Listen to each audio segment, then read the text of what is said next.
Saya akan membawakan firman saya hari ini dengan judul Precious Wretch ya. Kata wretch ini ada dalam lagu Amazing Grace ya. Amazing Grace, how sweet the sound that saved a wretch like me. Wretch, orang malang ya. Orang yang patut dikasihani, orang yang kasihan sekali. Tapi kata wretch ini juga punya arti lain, yaitu orang yang dianggap gak penting, dianggap sampah masyarakat ya. Orang yang dianggap terkutuk, yang layak dibuang, dianggap najis, kotor, itulah kita. Kita ini patut dikasihani ya. Saya coba ya, oke. Siapa sih dalam hidup ini yang gak pernah disalahpahami, ya kan? Siapa yang gak pernah kesepian, ada? Siapa yang tidak pernah sendirian? Kita semua pasti dalam satu titik di hidup kita pasti pernah ditolak, dibenci orang, betul? Banyak orang hari-hari ini merasa dirinya tidak berguna, ya, merasa menjadi sampah masyarakat. Kalau kita dibenci sama musuh kita, sama orang-orang yang menyebalkan, gak apa-apa. Kita masih bisa, gak penting, ya kan? Tapi kalau yang menolak kita, pasangan kita, anak kita, orang tua kita, sahabat kita, gembala kita, bos kita, orang-orang yang kita anggap penting di hidup kita, siapa yang bisa tidur? Ya kan? Kalau kita salah ngomong, kemudian omongan kita tuh sampai ke telinga orang yang tidak seharusnya, bisakah saudara tidur? Setiap kita pasti akan menyesali diri. Aduh, coba aku nggak ngomong gitu. Aduh, kok bisa bocor ke situ. Aduh, itulah kenapa firman Tuhan berkata dalam banyak perkataan pasti terdapat banyak pelanggaran. Ya, di keluarga sering dikambing hitamkan. Atau pribadi yang sering membuat masalah walaupun kita tidak bermaksud seperti itu. Ya, ada seorang mbak-mbak ya, dia kerja di Hong Kong. Dia kerja selama 7 tahun. Setiap bulan ya, dia pakai cuma 2,5 sampai 3 juta di Hong Kong. Dia sisanya gaji sekitar 10 juta. Dia transfer ke mamanya. Mama boleh pakai, tapi tetap ada yang ditabung loh ya ma. Aku mau bangun rumah, aku mau beli sawah, aku nanti mau begini, mau buka usaha di Indonesia. Mamanya terima selama 7 tahun, 1 bulan 10 juta, 10 juta, 10 juta ya. Ketika dia setelah 7 tahun, dia Idul Fitri, dia pulang ke kampung halamannya, tabungannya nggak sampai 100 juta. Dia terkejut, loh mana uangku, kan aku mau bangun rumah, kan aku mau begini, mau begitu. Ya, 1 tahun itu loh 120 juta, dikali 7 berapa? Uangnya dipakai buat bayar kuliah keponakanmu. Uangnya bapak ibu pakai buat bangunin rumah sepupu. Uangnya bapak ibu pakai untuk uang pernikahan adik kandungmu. Loh, saya ini menabung buat masa depan kok. Dia marah, dia sampai kepahitan sama bapak dan ibunya. Dia sampai pergi ke rumah tantenya, dia nangis-nangis. Dia gak mau ketemu bapak ibunya.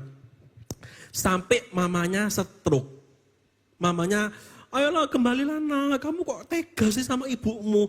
Mamanya stroke dan dia tetap gak mau ketemu. Dan tahu keluarga besar menyalahkan si mbak ini.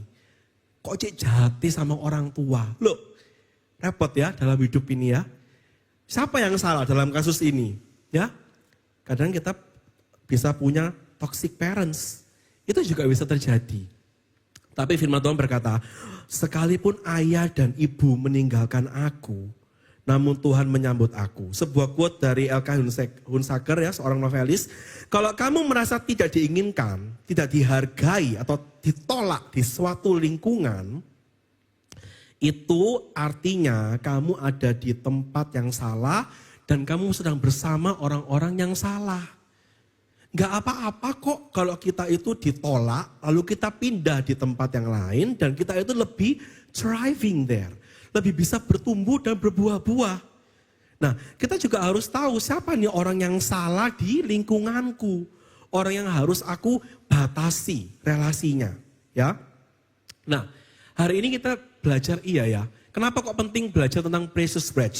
Karena supaya kita belajar bahwa Tuhan mengasihi aku.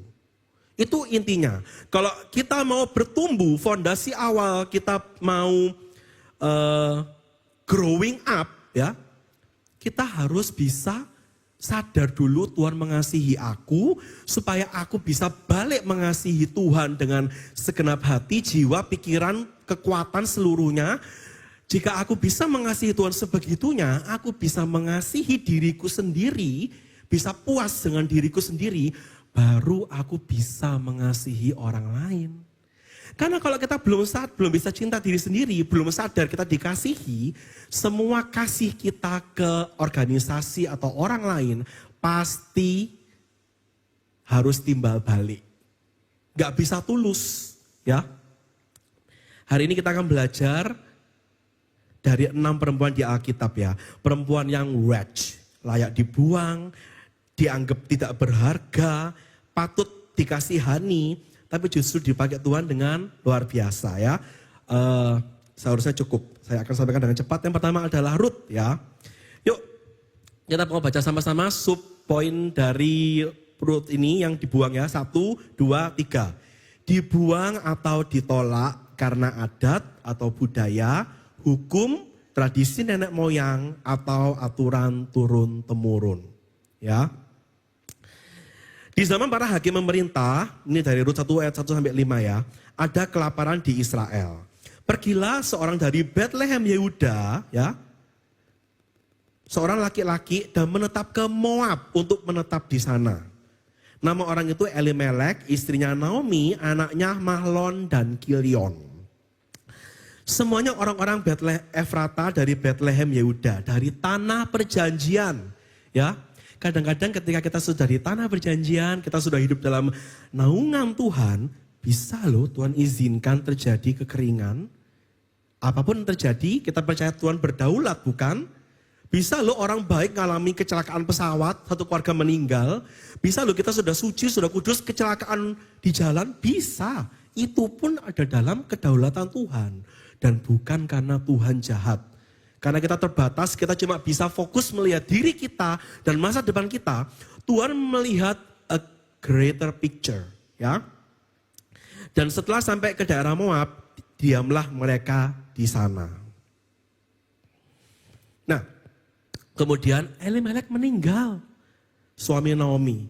Hingga perempuan itu tinggal dengan 2 anaknya, Mahlon dan Kilion, menikah dengan perempuan Moab bernama Orpa dan Ruth. Dan mereka diam di situ kira-kira 10 tahun. Lalu matilah Mahlon dan Kilion, sehingga Naomi kehilangan kedua anak dan suaminya. Naomi cuma tinggal dengan Orpa dan Ruth. Ya, kita nggak bahas detail kelanjutannya. Semua orang tahu Ruth itu baik. Orpa yang lebih rasional memilih kembali ke keluarganya, cari suami baru. Itu pun juga tidak jahat ya. Itu pilihan. Nah, yang perlu kita ketahui adalah apa pendapat bangsa Israel tentang Moab, tentang Ruth. Ya. Dalam Ulangan 23 ayat 3 sampai 6 dikatakan, seorang Amon atau Moab, Ruth ya, jangan masuk jemaah Tuhan, bahkan keturunannya yang ke-10 pun tidak boleh masuk jemaah Tuhan sampai selama-lamanya. Ya.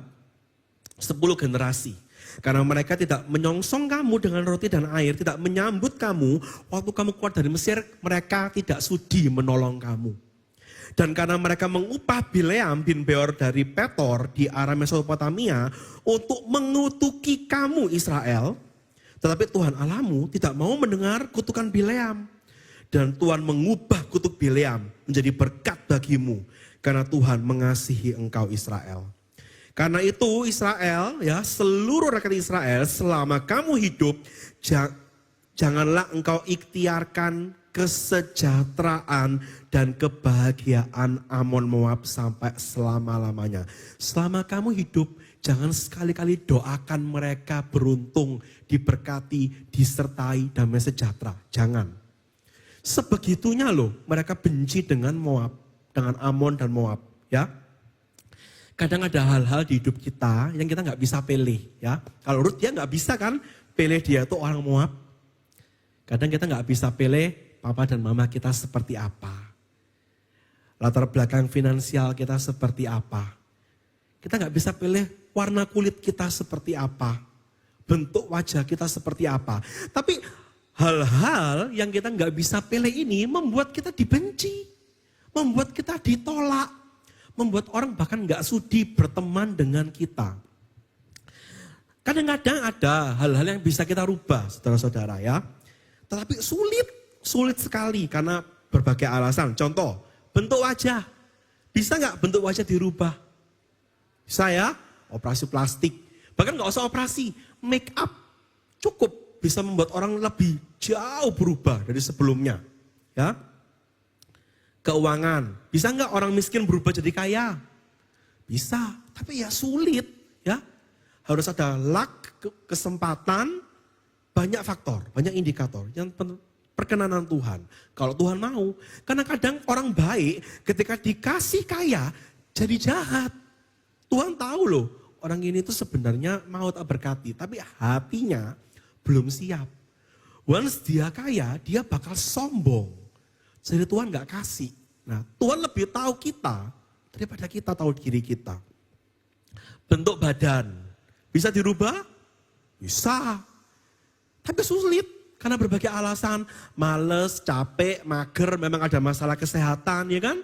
Memang ada, aku tuh kalau telat makan dikit aja, langsung maku kambuh. Ada, ya.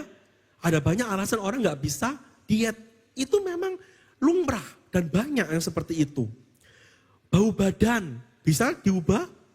Bisa ya, pakai sabun ini, pakai produk inilah, pakai apa, bisa. Tapi kadang orang yang bau mulut dan bau badan juga gak sadar dirinya bau.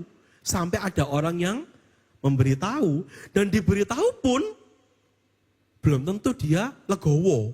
Ya, yang ada malah tersinggung, malah jengkel sama orang yang ngasih tahu. Bisa. Ya, karakter, cara bicara bisa dirubah. Yang awalnya tajem ya, merongrong, bisa diubah jadi, halo sayangku, mau sarapan apa? Bisa. Kita semua bisa acting, betul? And sometimes we have to fake it till you make it. Karena apa? Kalau kita hidup apa adanya, sesuai mood kita, kita akan jadi batu sandungan banyak orang. Seringkali saya nggak mood sama istri, sama anak, tapi demi kedamaian rumah tangga, ya saya main kuda-kudaan sama anak saya. Ya saya ajak istri saya keluar makan, ya itu acting. Tapi saya melakukannya dengan sukacita. Karena Roh Kudus yang bekerja di dalam saya. Ya, cara bicara, karakter, itu semua bisa dirubah. Tapi banyak orang nggak mau merubah karena berbagai alasan. Ya, tapi satu hal, kalaupun kita hari ini ditolak karena hal yang tidak bisa dan bisa kita rubah, tapi sulit. Tuhan memandang kita karena siapa kita, bukan karena hal-hal sekunder, tersier, kuarter, ya bukan. Apapun latar belakangmu, kitalah yang berharga, kamulah yang precious di mata Tuhan. Hanya kamu mau enggak dipakai sama Tuhan? Ya, kita semua terbatas, kita semua punya cacat di masa lalu. Tapi kasih Tuhan itu menerima. Waktu saya pertama kali pacaran ya dengan istri saya itu tanya jujur, ketika mau menikah tuh saya tanya, kamu tuh sudah pernah ngapain saja sama mantan-mantanmu?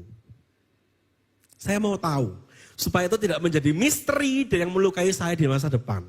Tapi ketika saya bertanya itu, saya sudah memiliki kasih Kristus dengan prinsip, aku cinta dia, apapun jawabannya, aku akan tetap menikahi dia. Dan dia cerita apa yang dia ceritakan dan saya tahu oke, saya tetap positif mau bersama dengan kamu. Itu seperti kasih Kristus, ya. Nah, sekarang apa yang akan terjadi kalau istri saya sekarang tiba-tiba selingkuh? Misal, contoh. Nah, keputusan kita tergantung keintiman kita dengan Kristus. Amin. Ya, saya tidak akan menghakimi, setiap orang memiliki kebenarannya sendiri-sendiri ya. Jalan setiap orang lurus menurut pandangannya sendiri. Tetapi Tuhan yang menguji hati. Perempuan yang kedua adalah Rahab. Yuk kita mau baca sama-sama yuk. Dianggap. 1, 2, 3. Dianggap tak layak karena terdesak tuntutan hidup. Milih cara yang salah untuk mencari uang. Ya. Saya bacakan ceritanya dengan cepat ya. Yosua melepas 2 pengintai dan ke Yeriko. Pergilah, amatilah Yeriko dan isinya. Maka pergilah 2 pengintai ini dan sampai ke rumah perempuan sundal bernama Rahab. Kata sundal untuk Rahab itu diulang. Tiap kali ngomong Rahab, perempuan sundal itu, pelacur itu selalu diulang-ulang. Begitu penting statusnya yang najis ini. Ya. Lalu diberitahulah ke Raja Yeriko, tadi malam ada orang datang ke sini loh dari Israel. Mau menyelidiki negeri ini. Maka Raja Yeriko mengutus orang ke rumah Rahab dan bilang, keluarkan orang-orang yang datang kepadamu, yang masuk ke rumahmu, karena mereka datang untuk menyelidiki seluruh negeri ini. Tapi Rahab menyembunyikan 2 orang itu. Dan dia berkata, memang iya datang orang-orang itu, tapi aku sudah nggak tahu mereka di mana sekarang. Waktu pintu gerbang mau ditutup, di malam hari, orang-orang itu keluar. Dan sekarang aku nggak tahu mereka kemana. Cepat-cepat kejar mereka. Pasti kamu masih bisa menyusul mereka. Padahal Rahab telah menyuruh 2 orang itu pergi ke atap rumah dan ditutupi jerami yang ditebarkan di atas atap sotoh. Maka pergilah orang-orang itu mengejar ke arah sungai Yordan, ke tempat-tempat penyeberangan, dan ditutuplah pintu gerbang segera sesudah pengejar-pengejar itu keluar. Di malam hari ketika 2 orang itu mau tidur, Rahab mendapati mereka dan bilang, aku tahu Tuhan akan memberikan negeri Yeriko ini kepada kamu. Dan kengerian terhadap Israel telah menghinggapi kami. Seluruh penduduk Yeriko gemetar menghadapi kamu. Sebab kami dengar Tuhanmu mengeringkan air laut Tebrau di depanmu waktu kamu berjalan keluar dari Mesir. Dan apa yang kamu lakukan pada kedua raja orang Amori yang di seberang sungai Yordan, kepada Sihon dan Og yang telah kamu tumpas. Waktu kami rakyat Yeriko dengar itu, anyep hati kami tawar. Dan jatuhlah semangat tiap orang yang menghadapi Israel. Sebab Tuhan Allahmu ialah Allah di langit di atas dan di bumi di bawah. Maka sekarang bersumpahlah demi Tuhan. Karena aku sudah ramah kepadamu, kamu juga akan ramah ya sama kaum keluargaku. Kasih aku tanda yang bisa dipercaya. Bahwa kamu akan biarkan papa dan mamaku, saudara-saudaraku laki-laki perempuan. Dan semua orang-orang mereka akan kamu biarkan hidup. Jawab 2 pengintai itu. Nyawa kamilah jaminanmu, asal jangan kau beritahukan soal kami. Bila Tuhan nanti memberikan negeri ini kepada kami akan berterima kasih dan setia kepadamu. Maka Rahab menurunkan dengan tali lewat jendela. Berkatalah Rahab pada mereka, pergi ke pegunungan, jangan ke sungai Yordan ya, supaya pengejar-pengejar itu jangan menemukanmu. Sembunyi di situ 3 hari, sampai mereka pulang, baru kamu lanjutkan perjalananmu. 2 orang itu bilang, bila nanti kami memasuki Yeriko, kamu harus mengikat tali merah, tali marun. Kau ikat di jendela tempatmu menurunkan kami. Dan papa mamamu, semua orang yang ada di rumahmu, kami akan keluarkan. Ya, tapi kalau mereka keluar dari rumahmu ini, ya, kalau mereka keluar dari pintu rumahmu, mereka harus menanggung akibatnya kalau darahnya tertumpah. Kami nggak salah, tapi siapapun yang ada di rumahmu, jika ada yang melukainya, kami yang tanggung akibat pertumpahan darahnya. Tapi jika kamu mengabarkan soal ini, bebaslah kami dari sumpah padamu itu yang telah kau suruh kami ikrarkan. Seperti yang kau ucapkan, kata Rahab, itulah yang akan terjadi. Lalu dilepasnya 2 orang itu pergi dan dia mengikat tali marun, kirmizi, merah di jendelanya. Tali merah ini sama ya dengan darah anak domba yang Musa catkan di ambang pintu ya. Siapa yang di dalam rumah dengan darah itu hidup. Siapa yang ada di rumah yang ada tali merah itu hidup. Yang keluar Tuhan tidak tanggung jawab. Tuhan sudah bilang, kalau kamu mau selamat, kamu mau masuk surga, kamu harus stay di dalam kirmizi itu, darah Yesus itu. Ya. Lalu Pada dua orang pengintai itu Yosua berkata, yuk masuk ke rumah perempuan itu. Ya, intinya long story short, seluruh Yeriko dihanguskan, tetapi Rahab perempuan sundal itu dan keluarganya serta semua yang bersama-sama dengan dia dibiarkan hidup. Maka diamlah perempuan itu di tengah-tengah Israel sampai sekarang, karena ia telah menyembunyikan orang suruhan yang disuruh Yosua mengintai Yeriko. Apakah Rahab setelah stay di Israel, dia tetap melacur? Dalam iman saya tidak ya. Dia dulu adalah orang sundal, Yeriko dihancurkan, dia diterima. Saya yakin Rahab ini berubah. Ya. Dalam Yakobus 2 ayat 25 sampai 26 dikatakan, mari kita baca sama-sama ayat ini, 1, 2, 3. Demikianlah Rahab pelacur itu dibenarkan karena perbuatan-perbuatannya ketika ia menyembunyikan orang-orang yang disuruh itu di dalam rumahnya. Lalu menolong mereka lolos melalui jalan yang lain. Sebab seperti tubuh tanpa roh adalah mati, demikian juga iman tanpa perbuatan-perbuatan adalah mati. Hari-hari ini banyak ya orang mencari uang itu dengan cara-cara yang seringkali kita hakimi ya. Contoh, kerja di bidang vape, ya, jual rokok, alkohol, tato, dunia malam atau entertainment, ya. Orang Kristen nih, percaya Tuhan Yesus, tapi buka diskotik, buka bar, ya. DJ, bahkan yang usaha di bidang biro jodoh pun ada loh yang menghakimi. Kerja memak comblangkan orang itu loh. Ada loh orang Kristen yang menghakimi, kurang iman katanya, ya. Bisa dihakimi oleh beberapa orang yang percaya sama Tuhan Yesus. Tapi Tuhan melihat kita bukan dari masa lalu dan mata pencaharian kita. Ya, siapa kita dulu? Sekarang loh, kita kerja halal pun pasti ada kesempatan untuk nyogok, betul? Kita kerja bener loh, juga ada loh kesempatan untuk nyuap orang, betul enggak? Orang kerja di pasar aja loh, jual ayam aja loh. Bisa enggak kita bohong ke orang? Oh, orang ini kelihatannya mahal, kaya. Ya udahlah, aku tambahin 5.000 deh harganya, bisa. Orang ini kayaknya kok nggak kaya ya, udahlah harganya yang batas bawah lah, bisa. Kita juga menilai orang dari pembeli. Ya, mau proyek, jualan, semua itu bisa dipakai untuk ajang penipuan. Ya, tapi firman Tuhan dari Rahab ini kita belajar apa? Yang terpenting adalah akhir hidup kita atau ujung hidup kita. Apa yang kita lakukan? Apa kita berbelas kasih, berkorban untuk orang lain, mengasihi orang lain atas dasar iman? Ya, tentu kita harus bertobat. Ya, tentu kalau misalnya ada kenalan kita yang mengerjakan hal-hal yang bagi kita tuh nggak benar loh. Tentu kita mau mereka bertobat. Tetapi perspektif kita sangat terbatas. Orang yang hari ini kita hakimi karena pekerjaannya nggak benar di mata Tuhan, itu bisa dirubah dengan dahsyat seperti Rahab karena di akhir hidupnya berbuat benar, bertobat, berbalik, meninggalkan gaya hidupnya yang lama. Ya, itulah Rahab. Ya, dihakimi karena pekerjaan. Berikutnya perempuan Samaria. Yuk kita baca sama-sama yuk. 1, 2, 3. Dibuang karena pilihan hidup yang keliru. Tidak mau mengendalikan diri, memilih memuaskan hasrat atau kedagingan. Kita semua tahu ya cerita perempuan Samaria di pinggir sumur ini ya. Dia ngambil air di siang hari. Waktu sudah sepi.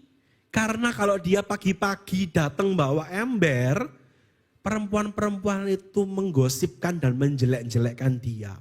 Kenapa? Ya, saya tidak akan baca dengan detail ayat apa yang diucapkan Tuhan Yesus ini. Intinya Tuhan Yesus berbicara tentang air hidup. Saya bacakan ayat ini ya. Kata perempuan itu kepada Tuhan Yesus, Tuhan berikan aku air hidup itu. Supaya aku tidak haus dan tidak usah datang lagi ke sini menimba air. Kata Yesus, pergi panggil suamimu ke sini. Aku tidak punya suami. Kata Yesus, tepat katamu bahwa engkau tidak punya suami. Sebab engkau sudah punya 5 suami dan yang ada sekarang padamu bukan suamimu. Gak tahu 5 suami yang pertama sudah diceraikan atau belum. Mungkin dia juga gak peduli. Mungkin masih statusnya legal. Dan sekarang masih kumpul kebo dengan pria ke-6. Dalam hal ini engkau berkata benar. Kata perempuan itu, Tuhan nyata sekarang kepadaku bahwa engkau seorang nabi. Dia langsung pergi, ya. Dia pergi ke kota, dia yang gak berani pagi-pagi ngambil sumur karena malu, karena takut digosipkan. Sekarang lari ke kota dan membuka aibnya tanpa malu-malu.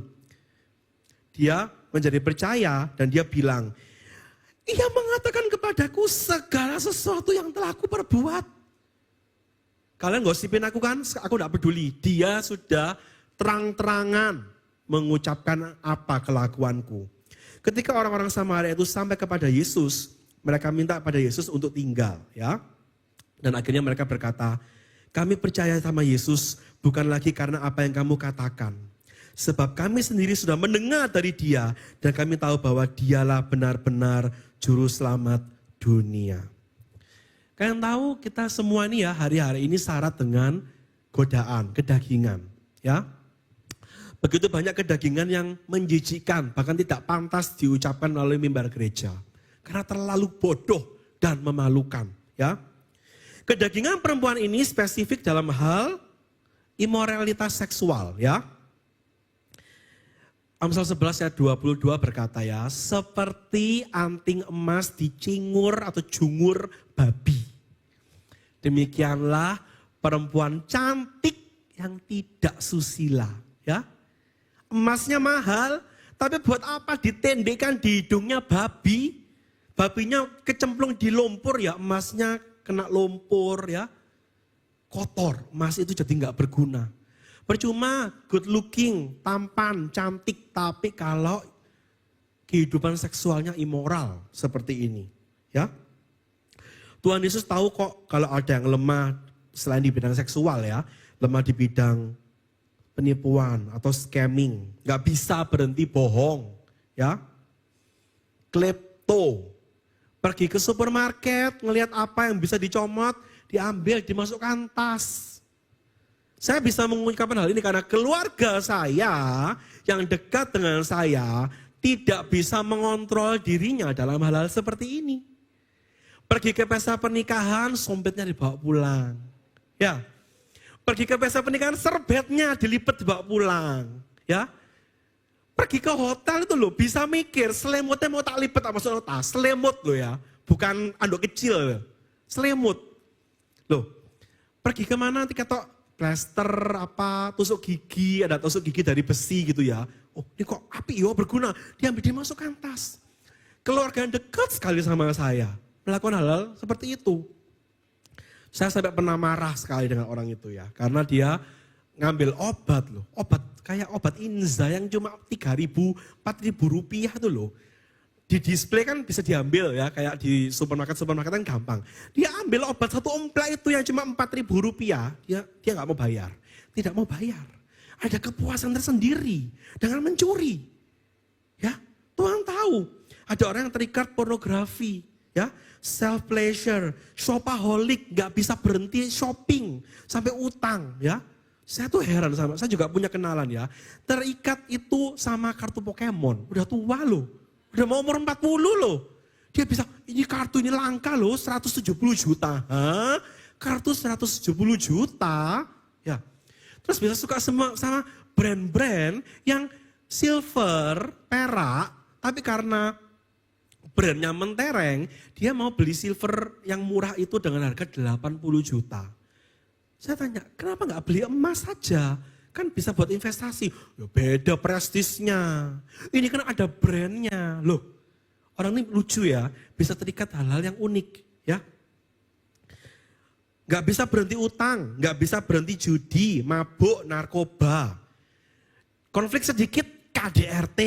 Ya, hal-hal yang terlalu keji ya, pedofilia, cross dressing ya, diam-diam laki pakai baju perempuan, perempuan pakai baju laki, LGBT ya, kemarin ada demonstrasi besar-besaran ya, ada pihak universitas yang Demo karena merasa LGBT kurang mendapatkan keadilan sosial. LGBT di Indonesia seharusnya boleh menikah. Loh. Ini orang kalau begitu jauh dari Tuhan, kacau pikirannya ya. Bestiality. Barusan ada viral juga, seorang pemilik anjing pudel terekam di CCTV, anjingnya diperlakukan tidak senonoh oleh seorang. Viral. Ya, begitu banyak hal-hal yang parah, tapi disembunyikan, tapi Tuhan tahu loh. Tapi orang yang paling hina, kotor, memalukan, menjijikan, Yesus cukup buka faktamu, itu cukup membuatmu merasa dikasihi, diterima, dimengerti. Dan penerimaan dari Tuhan sanggup menyembuhkan kita semua, memulihkan semua trauma dan inner child wounds, luka-luka masa kecil kita. Supaya kamu bisa dipakai olehnya. Coba lihat perempuan Samaria ini ya. Dia yang begitu insecure, siang-siang mau ngambil air panas-panas, gak mau ketemu orang. Sembuh loh dari traumanya, insecurity-nya. Koar-koar sampai semua bertobat. Yang begitunya dia rasa begitu malu, dia sekarang begitu bangga. Karena apa? Aku sudah dipulihkan dari dosaku yang lama. Ya, penerimaan itu penting. Itulah kenapa ya? Beban orang tua menerima kondisi anak-anak mudanya yang hari ini dianggap nggak ideal. Sulit. Tapi itu penerimaan itu penting ya. Keempat, pezina yang mau dirajam batu ya. Saya bacakan, dibuang karena boroknya ketahuan, tertangkap basah dan reputasi hancur di muka umum ya. Musa dalam hukum Taurat memerintahkan kita harus melempari perempuan-perempuan yang berzina ini dengan batu. Apa pendapatmu Yesus tentang hal itu? Mereka mengatakan itu untuk mengetes, mencoba Yesus. Kayak Yesus mau jawab A salah, mau jawab B ya salah. Gak mungkin lolos. Ya, tapi Tuhan Yesus bisa lolos.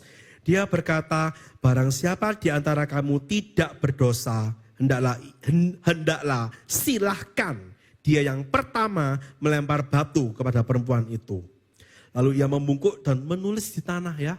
Banyak ahli teolog percaya dia sedang memperbaharui kalimat dari Taurat tersebut. Ya. Setelah mereka mendengar perkataan itu, pergilah mereka dimulai dari yang paling tua. Semakin kita berumur, semakin banyak loh dosa kita. Dosa orang 50 tahun pasti lebih numpuk daripada dosa orang 15 tahun. Ya. Jadi Yesus berkata, tidak adakah yang menghukum engkau? Tidak ada Tuhan. Kata Yesus, aku pun tidak menghukum engkau. Pergi dan jangan berbuat dosa lagi mulai hari ini. Ya. Hari-hari ini tuh reputasi dianggap lebih mahal daripada harga diri. Tapi betul enggak? Bahwa reputasi lebih harga daripada harga diri. Kita lihat ya, ini enggak kelihatan di gambar ini. Seharusnya pria ini memakai baju warna marun. Tapi bayangannya di cermin memakai baju warna navy. Dia melihat dirinya ini, aku ini pakai navy. Tapi seluruh orang melihat aku pakai marun. Ya. Jadi aku harus tutupi, aku harus menjadi marun. Supaya sesuai dengan ekspektasi orang-orang. Kalau kita hidup dalam kepalsuan, kita hidup demi penilaian orang buat kita, apa yang akan terjadi? Kita akan lenyap, ya. Detik kita bercermin lagi, kita tuh sudah hilang. Aku nggak tahu diriku ini siapa. Ini loh yang membuat banyak anak muda pingin mati, pingin bunuh diri, karena capek hidup yang bukan jati diri hidupmu yang sebenarnya. Acting terpaksa setiap hari, itu capek. Kerjanya terpaksa, menyenangkan orang terpaksa, pelayanannya terpaksa, itu capek loh. Orang kalau seperti itu pasti ingin mati. Karena tidak hidup yang benar-benar hidup. Ya, karena itu miliki integritas. Harga diri kita harus se-value dengan reputasi kita. Jangan hancurkan harga diri demi reputasi. Oh enggak apa-apa. Tidur sembarangan, jual badan, uangnya banyak. Banyak anik-anik di luar sana. Yang penting enggak ketahuan. Jangan. Harus sama. Ya, dan kalaupun kita menangkap basah, seperti perempuan ini ditangkap basah, kita nggak boleh jadi hakim atau pendakwa. Karena aku juga banyak dosa yang masih tersembunyi kok. Everybody have their own dirty laundry. Ya, oh rumahnya cantik ya, bersih ya, dibuka lemarinya brol, banyak. Ya ternyata hoarder ya, penimbun barang. Tapi disimpan di laci-laci, di lemari-lemari, nggak kelihatan. Ya, jadi jangan pernah kita memberi stigma atau label kepada orang ya. Berikutnya Maria Magdalena. Maria Magdalena sebelum setia mengikut Yesus dipandang tidak berharga karena terikat 7 setan. Ya. Lukas 8 ayat 1-2. Yesus berjalan keliling dari kota ke kota dan dari desa ke desa memberitakan Injil Kerajaan Allah. Ya. Beberapa perempuan yang telah disembuhkan dari roh-roh jahat atau berbagai penyakit. Salah satunya Maria Magdalena yang telah dibebaskan dari 7 roh jahat. Kita jangan pikir kalau orang dirasuki atau diikat roh jahat itu sesuatu yang mistis ya. Sesuatu yang horor. Oh rumah jadi horor. Enggak. Waktu saya terbatas ya. Tapi dengan cepat aja saya share ya. Orang yang diikat setan itu selalu cari ribut. Enggak ada masalah, jadi ada masalah. Masalah kecil jadi besar. 1. Kata-katanya kasar, tajam, sarkastik, sinis, menyakiti, mengintimidasi, menyudutkan, memfitnah, bohong, berputar-putar, atau manipulator. Itu diikat setan. Tidak pernah bisa menghilangkan kebiasaan buruk, selalu berlebihan. Ya, berlebihan membicarakan orang, berlebihan overthinking, overfeeling. Perasaan ini sekarang jadi Tuhan loh. Perasaan. Berlebihan. Bahkan hal-hal seperti udah bersih belum ya? Cuci lagi. Udah bersih belum ya? Cuci lagi ya. Orang-orang bilangnya OCD ya. Itu pun keterikatan loh. Berlebihan. Yohanes 10 ayat 10 berkata bahwa iblis datang untuk mencuri, membunuh, dan membinasakan. Mencuri artinya apa? Mencuri damai sejahteramu. Panic attack, anxiety disorder. Ya. Mencuri hartamu, uangmu. Mau uang berapapun pasti habis. Ya. Mencuri imanmu.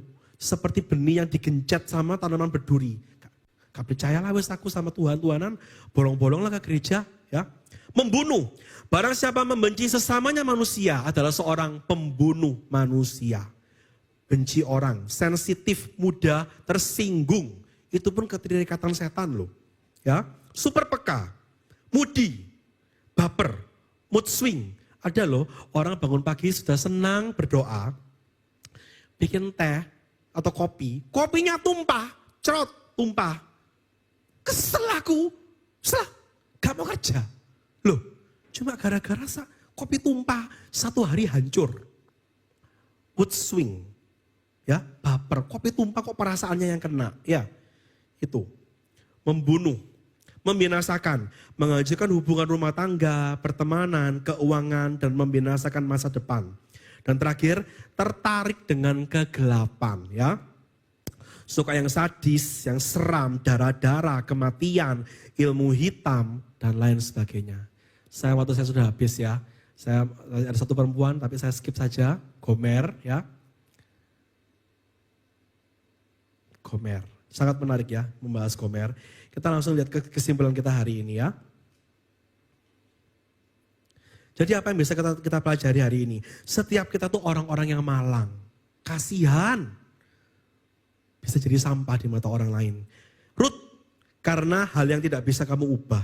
Rahab, karena pilihan karirmu di masa lalu dan mungkin di masa kini. 3.